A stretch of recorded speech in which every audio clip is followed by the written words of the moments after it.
Welcome to the third episode of this 7-part series on the history of the Great Kingdom of Buganda.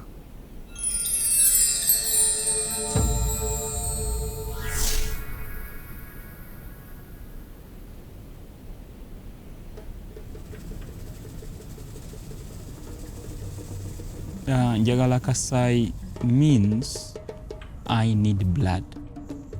Yeah, I need blood. Yeah. When you hear it just openly, it sounds... It's very eerie and scary. yeah. It is even scaring, but it has its hidden meaning. This world is being led by the dead. This world is being led by the dead. Yeah, in Africa, actually, we almost had similar beliefs. Kings could be buried with a lot of items, to the extent even they were buried with servants. Ah. Yes. Now, when it comes to Buganda... People are buried alive? Yes, yeah. Actually, it was a pleasure to bury with the king.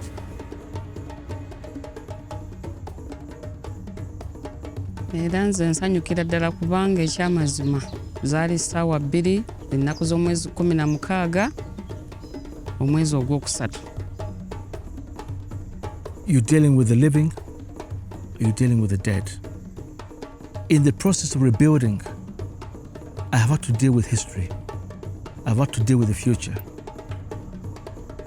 Engamba yi, ani ayo kizze ebisaaniiko ekiro kino okumpi n'ennyumba n'entuukayo mu mazima nasanga ennyumba yeekutte.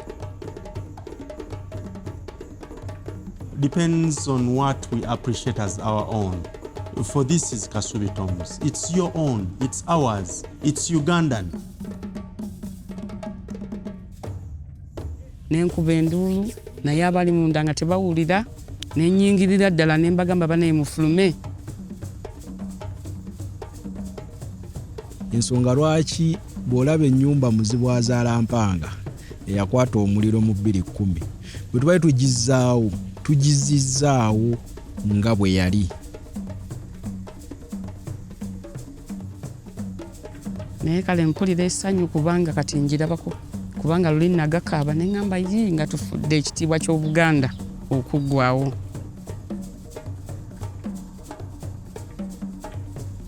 Mu lubiri tebavugiramu ggaali,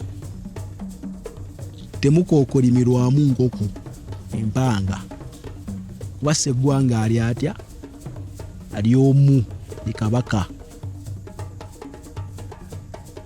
Missionaries came preaching Jesus Christ as the king. Yeah. And we had kings here. We could say, Our Father who art in heaven, hallowed be thy name, let your kingdom come. We had kingdoms here. Our ancestors cannot be satanic, no. They once lived like us.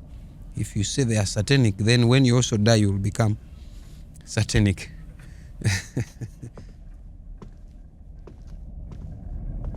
In this third segment, we explore the symbolism of this royal site and its cultural significance to the people of Buganda. It's important that you watch the whole series for context. Although we had intended to produce this series in vernacular, to reach as many people as possible, these Buganda tapes are presented in English. Any factual corrections will be addressed in a pinned comment. The conversation begins right now.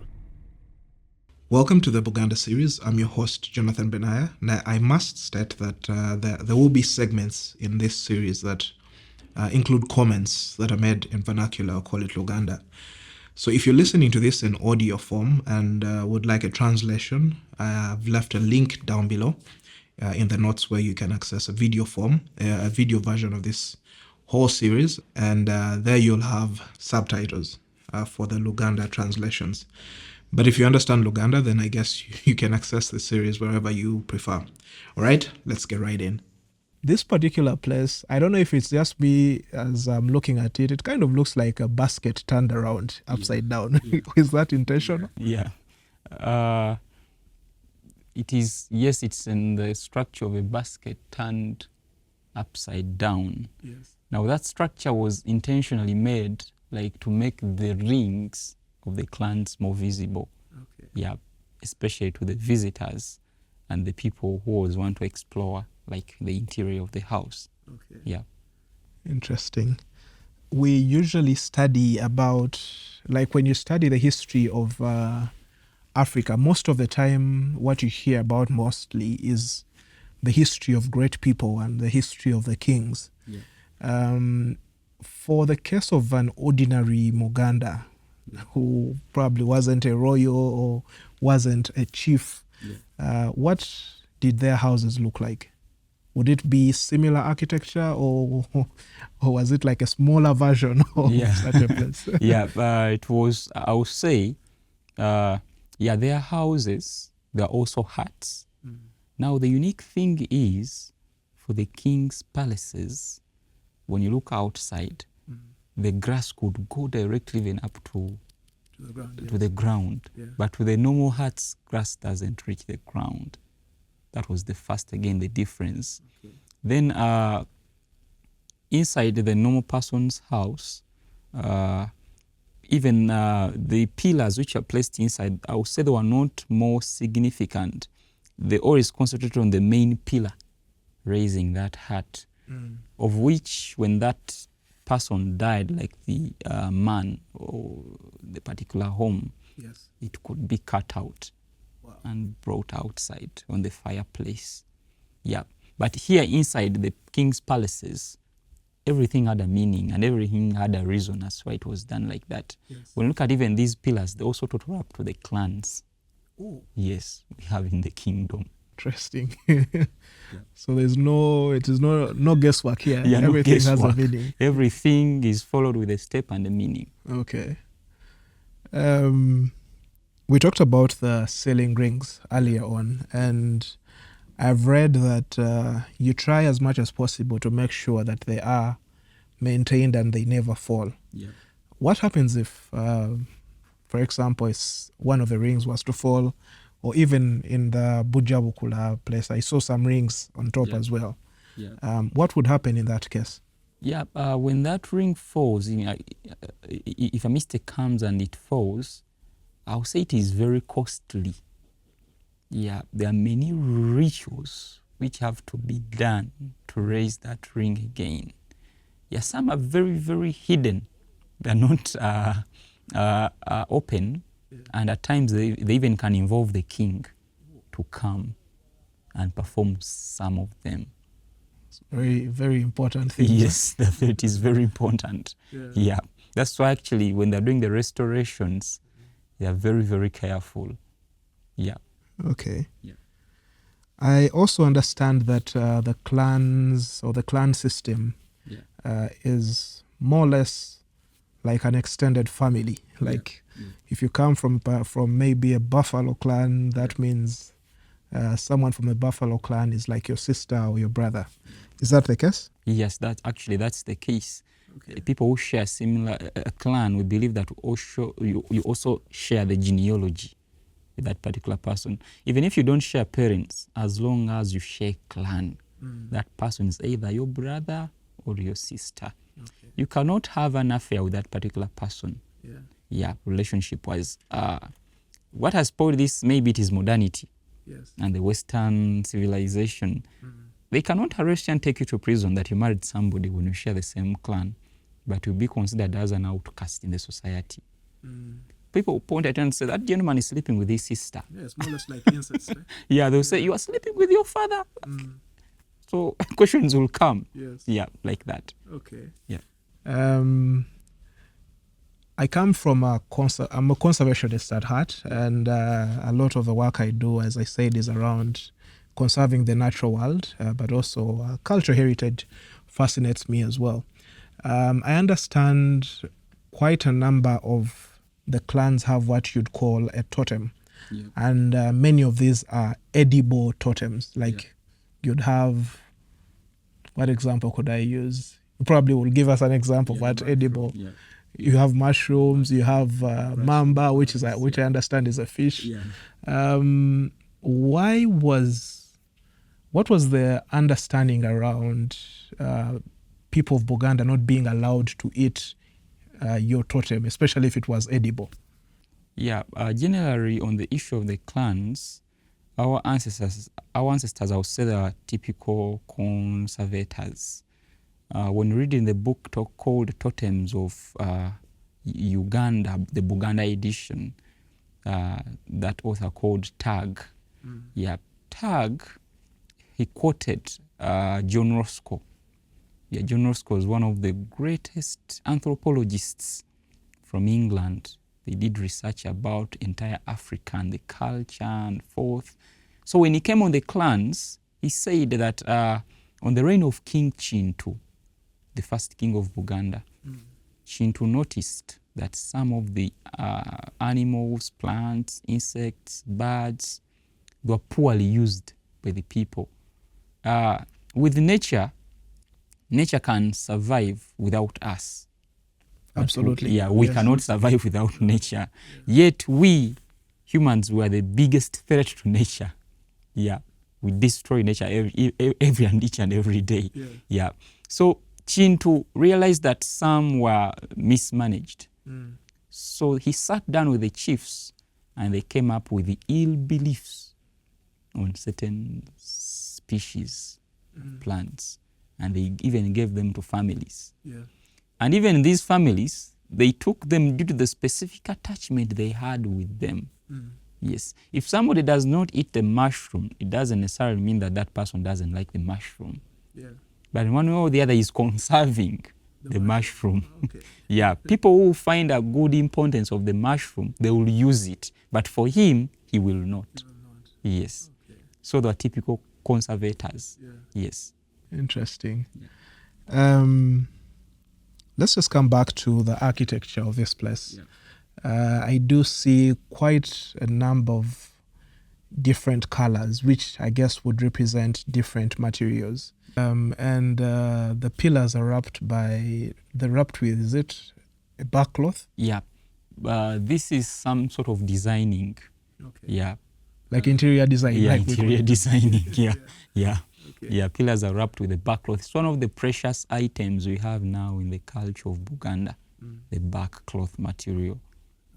It was not only the ancient clothing, but also one of the most precious items and respective pieces we have. It was used for trade. When it came to the bride price, a man, you could take pieces, some good number of pieces of the backcloth to your parents-in-law. Even it came to burial ceremonies, your loved ones were mostly like mummified and embalmed in the backcloth. Yeah, due to its importance.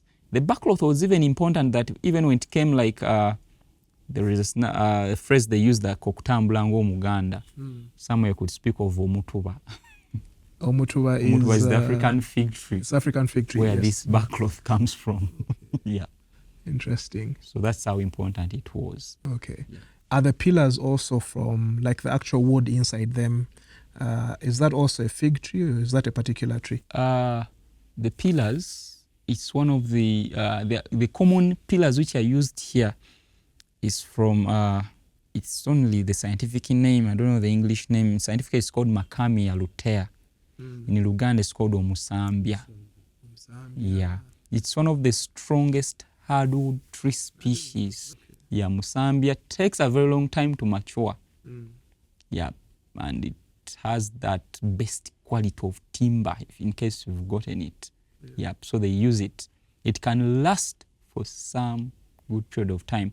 And what I can assure you that in the restoration, even of those small huts around, you see they are still having the original Nsambya of the 1880s. They are still there. Leave alone this one, because when it caught fire, most of them went spoiled through the fire. But those small huts, they have the original. They have the original ones. Yes, they do the restoration of others which have become old, but these pillars, but the core of the structure is still that ancient. There. Yeah. Wow. Incredible. Yeah. This particular structure and the hut in its form is considered to be the largest hut of its kind in the whole world. How hard or how easy is it to maintain such a humongous palace? Yeah, I won't say that it's a very easy task actually to even maintain it. And kings were very intelligent when even it came to construction of such palaces. When you look at it outside, it is in a conical format. Yes. Yeah, it is in a conical format, and it has to be maintained like that. In case of even any heavy rainfall, water easily runs off from the roof up to the bottom. So every after 6 months, they have to again pile more grass on top. Outside, you're going to see some rings up there. They are like rings of grass. It's a sign that this hut still needs more grass. They have to pile and cover them all. Yes. And as you're entering, you can actually see on the entrance how wide how wide the grass is. Yeah, the grass is, So they will have to pile the grass up to there. So after a given interval, yes, they do maintain. Actually, in Luganda, we find somebody speaking about that, will say, tugenda kunaza nyumba. So in your mind, you can say, how are they going to wash the house? But in actual sense, that it is like continuing piling more other grass. Yeah. Interesting. Okunaza nyumba is like washing the house. Yes, that's what will come to your mind. But outside, it is like compiling more sets of grass. There is a way how they tie them and try to push them inside. Yeah. So it's very solid. Yeah. As you were explaining the conical format, you actually opened up my mind to another question. The interior looks like a dome. Yeah. But when you actually coming in from the outside, it almost looks like a pyramid. Yes. Is there like space up there? Yeah. Now the science is, I would say this house has more than one ceilings or one roof. Oh. Yes. Yeah. There is this interior one, the actual basket which you see. Yes. Yes. And outside this basket, there is another ceiling of the reeds. Actually, you can see them at the entrance. Then on the reeds, it's when you see the grass. Yeah. Okay. So would you say the basket was the initial house, or was this initially the way it was built, that you have different layers? You have probably like a dome inside and a pyramid outside, or have there been alterations? Mostly making these like now the basket inside, and providing this number of ceilings had an intention of trying to make the atmosphere of the inside here more conducive. What makes these huts unique, even if it is hot outside, for them the temperature is very cool. Natural air conditioning. Yes. And when you enter like this, you can even feel that smell of the plant material. And now the temperature changes. If it is cold outside, for it turns to be warm here. What? Yeah, that's how it changes. Yeah. Wow, that's how fascinating. It changes. Yeah. Wow. Yeah. So these ceilings were made intentionally. One of the ways, like, to trap in that good air, breathers in and out, and again to maintain that warmth in when the outside is cold. Yeah, when the outside is cold. Wow, interesting. Why does the, if we'd call it Obaluja, the courtyard, the outside, why is it, I could say, made of soil? Why isn't there green like grass? You know, in these modern houses, you have the Twitter compound. Yeah. Why was this particular place left like this? UNESCO had two factors. There was reconstruction and restoration. So UNESCO focused so much on restoration. Through restoration, they meant bringing back what exactly was there in 1882. Yes. So the compound in 1882, it was the same way it is here. Yes, there was no grass. Yes. So if the king had his own reasons, I thought, I don't plant grass here. It's what they also followed. So they cannot say that, let us plant grass. And it was not there in 1882. Yeah. Okay. At this point, I need to bring in the Katikkiro, or call him the Prime Minister of the Kasubi Royal Tombs. Now, whereas the Greater Buganda Kingdom has a Prime Minister who handles the general business of the king, that's Waititiwa Charles Peter Maiga, there's actually a particular Katikkiro who is in charge of this sacred site. His name is Nkalubo David, and he basically oversees the daily running and business at Kasubi. Let me just bring him in to help us understand a bit more about why the courtyard was left this way during the restoration process. Mu luzungu tulina ekintu kye tuyita authenticity. Authenticity y'ekifo ejja sigalawo. Ensonga lwaki bw'olaba ennyumba Muzibwazaalampanga eyakwata omuliro mu 2010 bwe tubali tugizizaawo nga bwe yali. Tetutaddeeko bbaati nti teryaliko ne tusookako ebbaati esigadde ng'ennyumba ezimbibwa okuva ku misambya n'esokebwa emmuli n'ekubibwako emisambya ne baddamu ne basokka emmuli ne basereka. So ekifo kino kisigadde mu mbeera gye kyalimu era tekisobola kukyuka. Kati singa kibadde kyakukyuka wano wandisanzeewo peeva, naye ekitugaana otteeka peeva awo nti amasengere gano amayinja gano bagayita amasengere. Amasengere ago gaaliwo mu ntandikwa, ng'era omuntu bwazza omusango abambowa oluusi baamutwalanga nga bamuwalula. Bwe baatuukanga ewa kabaka n'amubuuza kyabadde, tasobola waayo bambowa nti bambowa bazze bampalula, amasengere gansanze, ti amasengere ge gansaze mukama wange nga nzija. Tasobola nti bazze bampalula, amasengere gansanze, amasengere gansaze. So yensonga lwaki tetutaddeemu peeva nti lwakuba tuli ku .com osangemu pasipalamu tusimbyemu omuddo tunoonye beauty, ekifo kirina beauty yaakyo nga kyo. Now let's talk about cultural significance. This is the only place on the African continent, and perhaps, I don't know what it is around the world elsewhere, where you have 4 resting kings buried in the same heart, in the same place. Is there a particular cultural attachment, cultural significance for the people of Buganda? Yeah, actually, this place, I would say it holds a unique significance to the staunch believers in the African traditional religion. They come here and whisper their wishes to the spirits of the kings. And they not only whisper, whenever their prayers are answered, they come back here with gifts in form of rewards to offer to the spirits of the kings.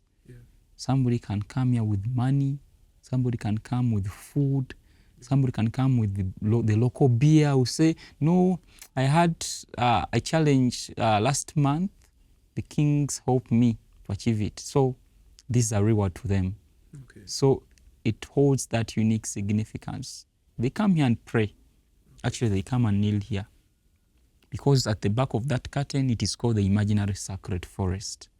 So it is believed that when they whisper their wishes here, the kings in the back can get them. Interesting. So it's more of a prayer place, for the believers in the religion. Are there any particular rituals, other rituals that happen in this place? Today, yes, there are many of them. In case there is a burial ceremony, inside here, most of the ladies who stay here, they are like wives to these kings.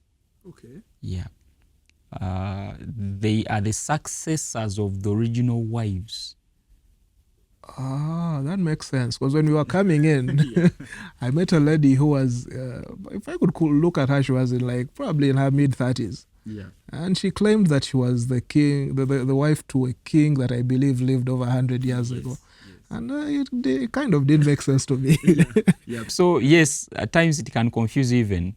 But you'll find a lady, she'll tell you that I'm the 7th successor to the original wife of King Mutesa I. Okay. So that role, that queenship role is like passed on to the next generation. Yeah, it is passed on to the generations. So some of the unique ceremonies which are done in case there is a queen who has departed, Yes. they come here and inform the king, the main man. Actually, we call Mutesa I here the main man. You cannot talk of other kings before talking to Mutesa I because he's the owner of this place. This is his house. Yes. Yeah. So they inform him that, please, our master, your so and so-called wife, he has passed on. Yes. Now we are, in Uganda we say gusinze, twakumye bubi, like that.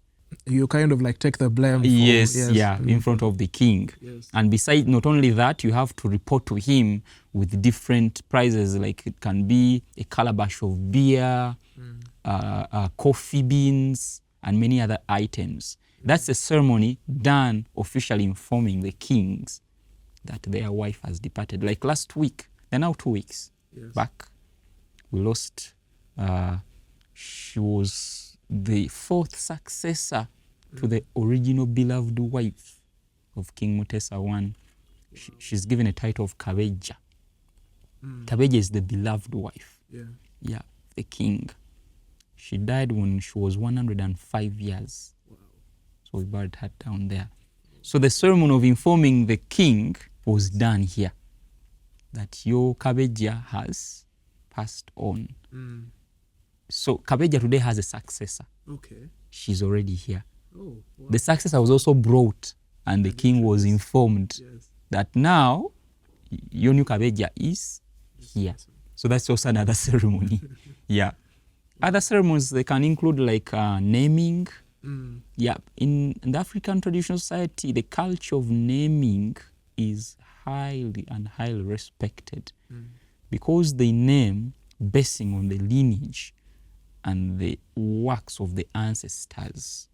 If there is somebody who contributed positively to the community anciently, they make sure that they make that person resurrect through naming.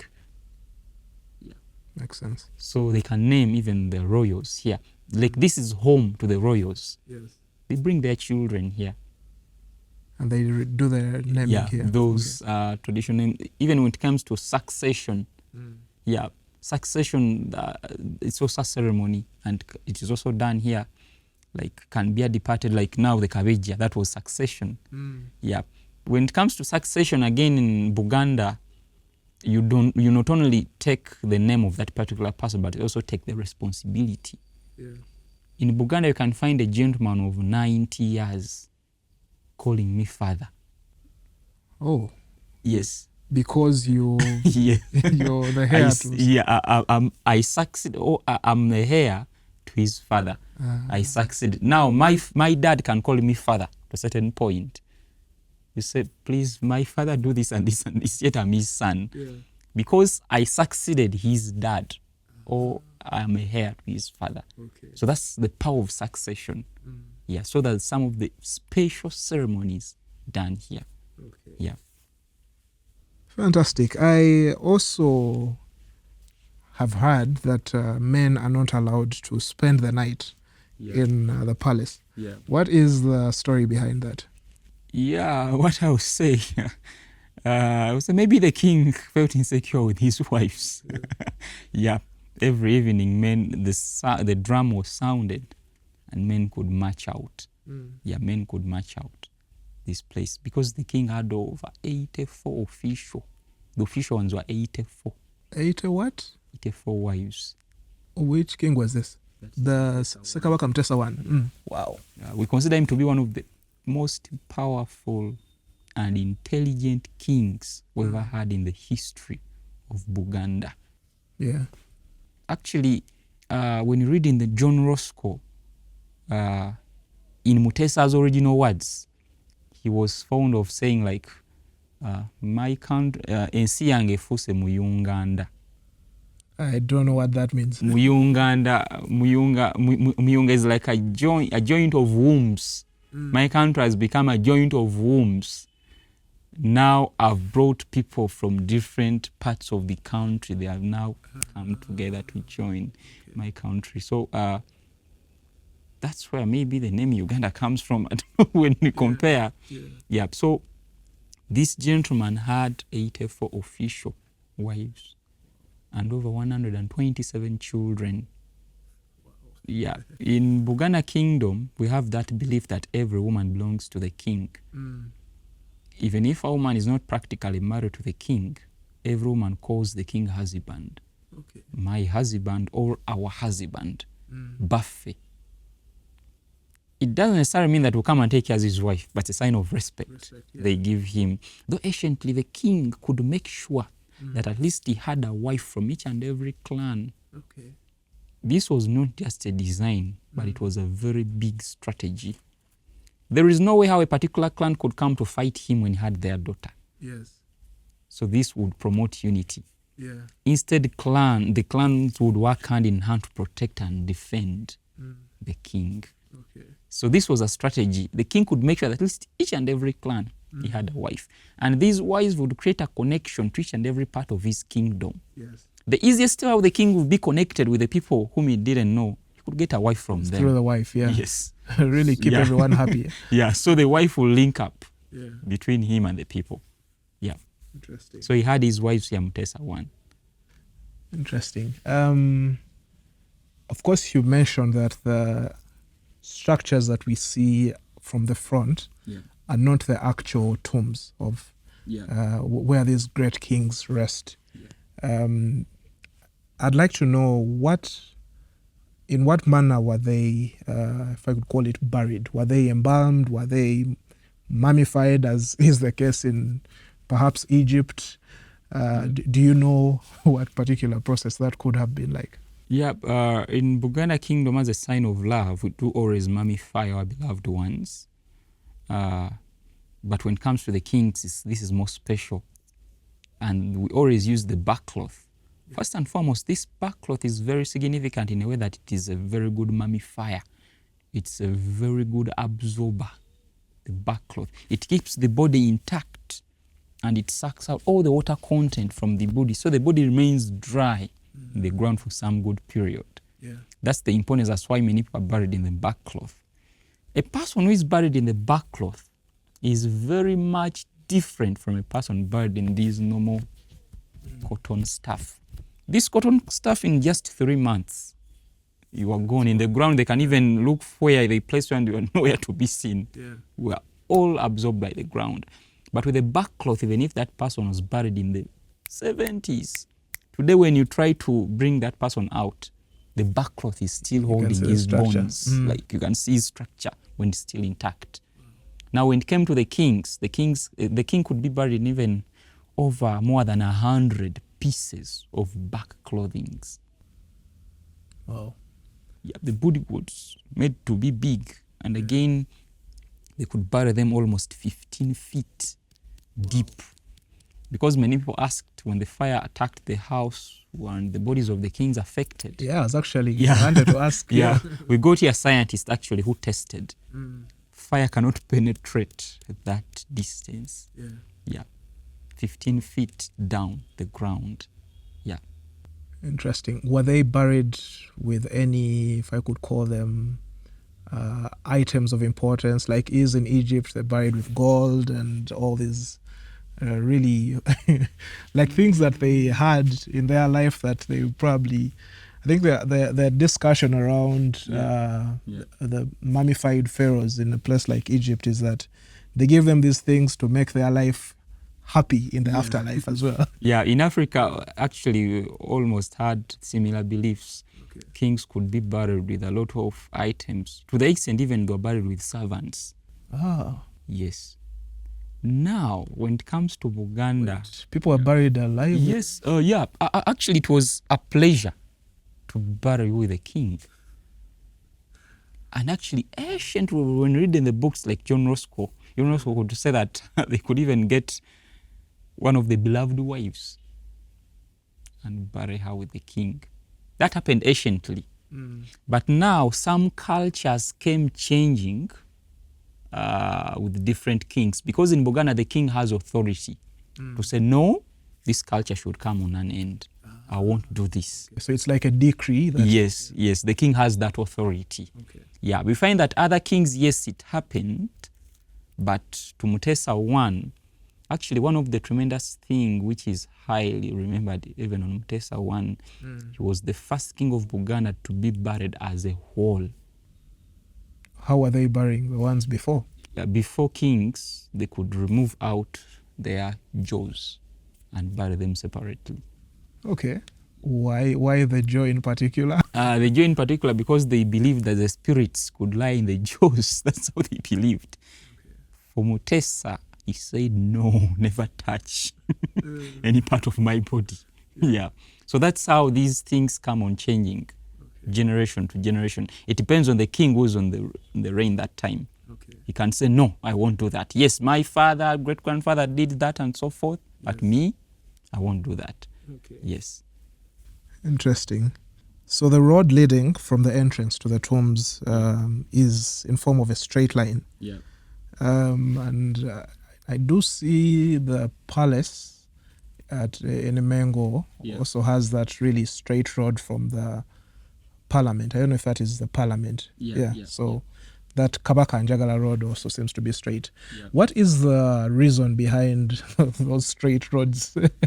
Yeah, this had a significance that kings were always straightforward, even when it came to the decision making.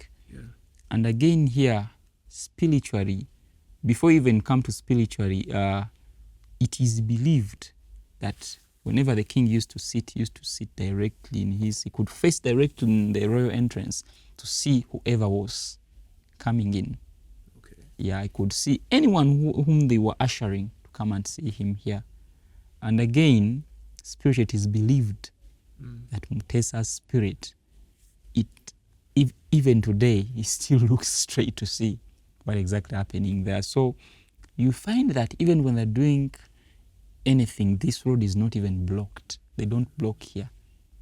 It has to be clear. Yeah, they cannot tell you that, please, they just tell you, please remove that from here, but he will not tell you the reason. Yes, we'll say, please take away this from here. Don't block this way. So you keep on asking, why is it? Don't stop me from doing this. Actually, when we got here, we had our gear and Mr. Lule, who from the Buganda Heritage Tourism Board, actually asked us to put them to the side. I didn't know the reason so behind you're it. blocking the king's sight to see what is happening there. Because spiritually it is believed he still sees what is happening there. Yeah. Okay. As we came in, we met two gentlemen dressed in robes that were yellow in color. What role do they play here? Now those are royal guards. Actually, when King Mutesa shifted to this main hut, that hut was given to the two royal guards. Yeah, the chief guard comes from the Mushroom clan. Yeah, his position is hereditary. When he dies, they go back to the Mushroom and pick another one to come and serve similar duties like the past was doing. Then his deputy from the Buffalo. His position is also hereditary. When he dies, they go back to the Buffalo and pick another one to come and serve similar duties like the past was doing.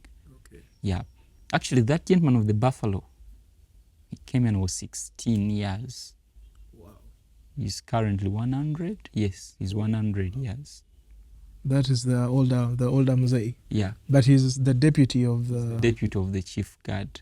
Interesting. Yeah. That's why UNESCO takes this site to be a site with a living heritage.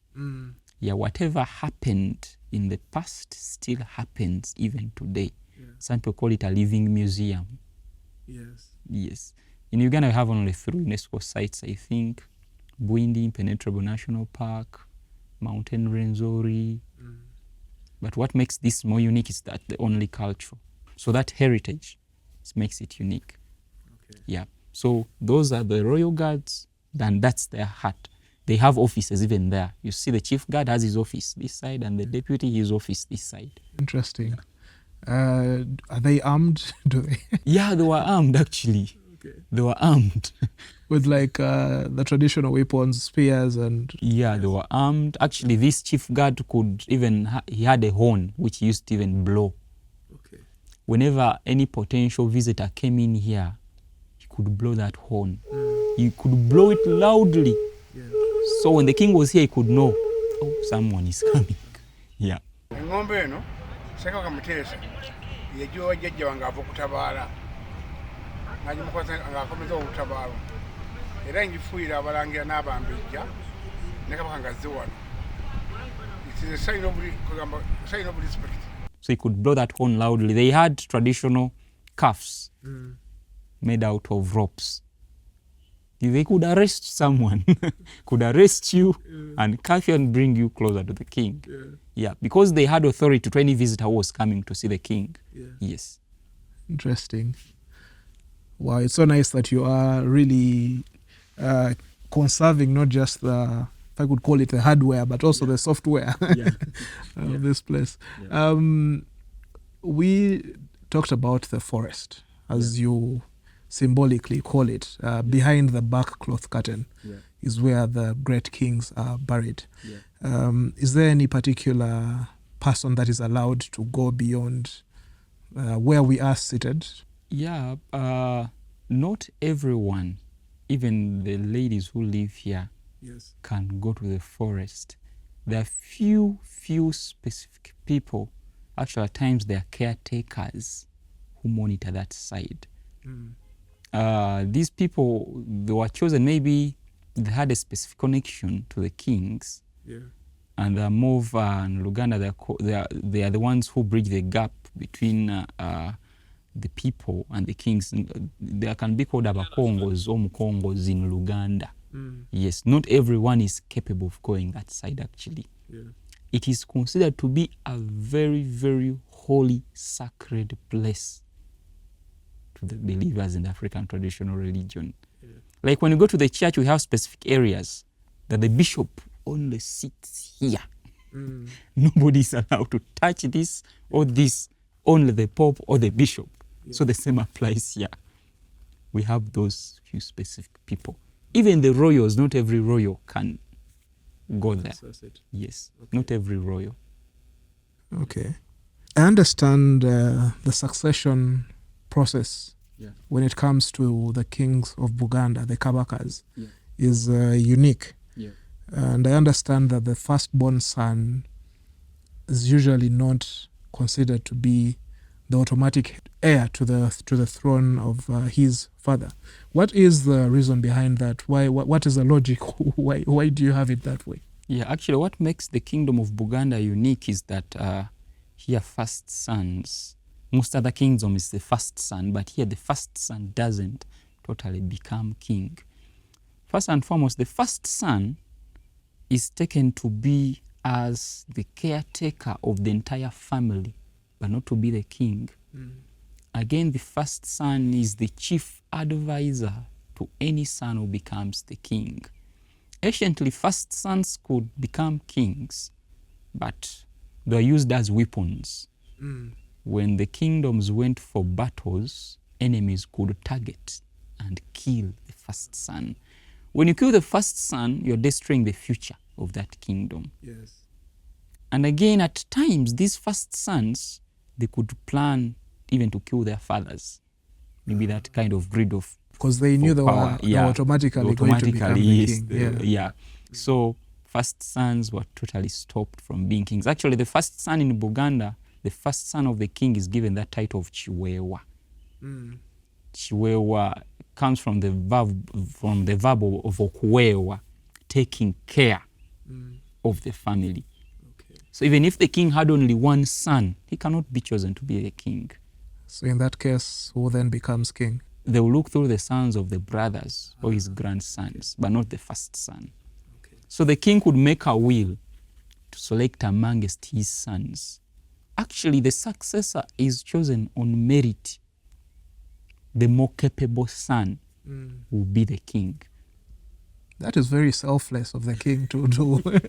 So actually, when the king had many sons anciently, these sons could be distributed to the chiefs in the society. Chiefs could take care of them.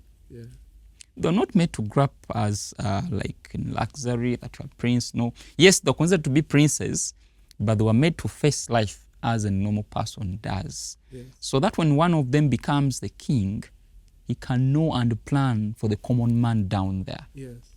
So these chiefs who take care of them, they keep on weighing the qualifications they see in them, and they report them to the king. So the king will base on those qualifications to select the more capable one to be his successor. Actually, in Buganda, you never know who will be the king until when the king on the throne disappears. That's the only time you know who is the successor. Okay. Because the will can even surprise you. Well, interesting. Yeah.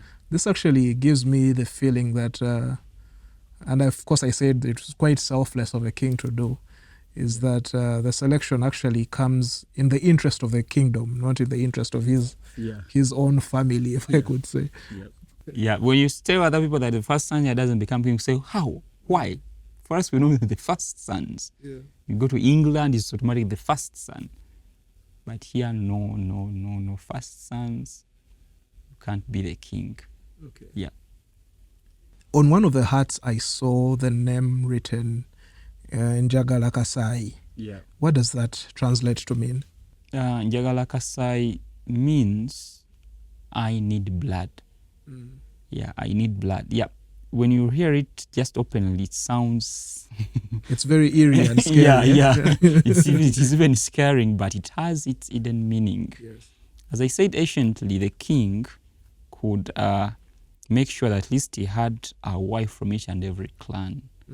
Now, anciently, the king could go to each and every clan and have their daughter. Yes. That house is typically to the people of the Mamba clan. That's the langfish. Okay. Yeah. So the Gabunga, the title given to the chief of the langfish clan is called Gabunga. Now, Gabunga could trick the king sometimes. Instead of giving the king his real daughters, he could give the king daughters who are not biologically to him. Yes. When Gabunga heard of the challenges women face, because kings were, the wives were many, they can't fail to have challenges. So when I heard of the challenges these wives face in the king's palace, he never wanted to bring in his daughters to get married to the king. Now he could go out there and pick any daughter and make her grow up in his family. Yes. So people will realize that he's his biological daughter, but yet he's not. She's not. So when the kings come to that scenario that, please, I need a daughter from your clan, should give out that daughter who is not biologically his. So when the king came into when he came into aware of that, that's when he made that statement that Gabunga, I need your blood. Yeah. I need your... I don't want you to give me anyone. Yeah. Njagala Kasai, like I need your real blood. Okay. Yes, of yours. Okay. Actually, he said, Chobadokola chikome. Chikome means stop it. Yes. Njagala Kasai, I need your real blood. Okay. The wife who lives in that hut, her title is called Chikome. The real word of the king which he used. Chikome, and the house is called Njagala Kasai. Okay. Is there a particular ritual that happens there today, or is it just... Yeah, some of the unique... Actually, that house, the lady Chikome, she is responsible for all the boy sons of the king. Okay. Yeah. Actually, all princes, that house was like a neutral area to them. Even if this prince had committed any crime somewhere, Yes. and he came and ran into hiding inside that hut, Yes. there he was neutral. You couldn't touch him. Couldn't touch him, yeah. You had to wait until he comes out. It's like no man's land. Yes, to the princes it was no man's land. Even if you had an argument, a serious one, you couldn't touch him when he was inside there, because it was the house for the princes.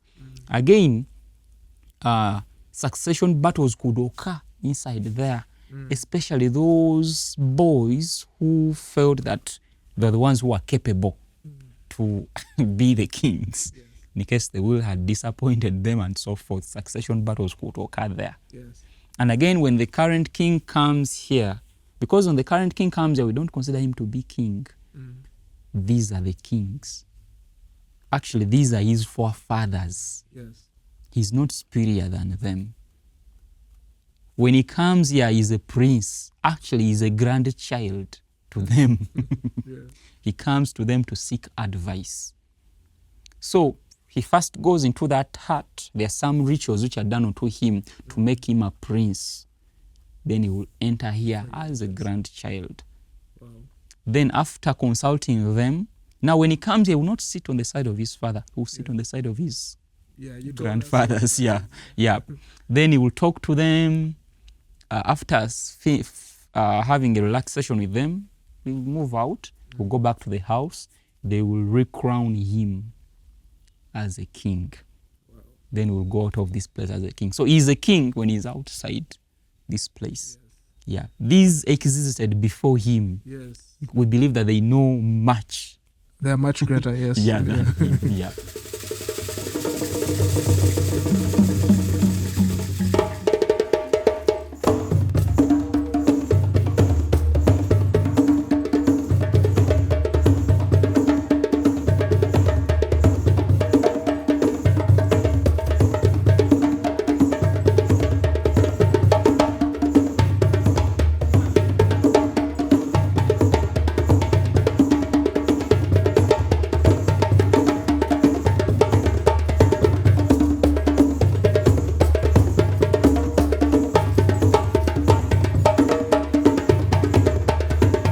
Coming up in our 7-part series on the history of the Great Kingdom of Buganda. We appreciate the financial support we received from the governments of Uganda, Japan, Norway, and UNESCO through the World Heritage Fund.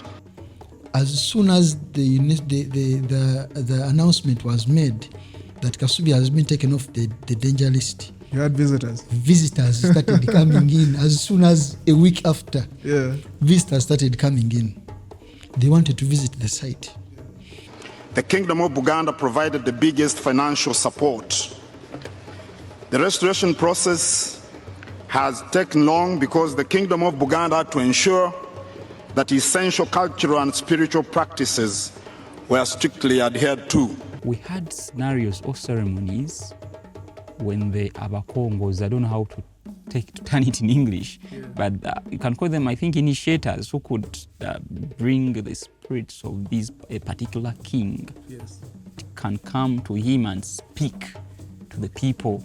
Maybe it foretells or it warns. This particular drama is called Kukanga Balimi. Now, Kukanga Balimi directly translates to mean scare the farmers or send out a warning to the cultivators.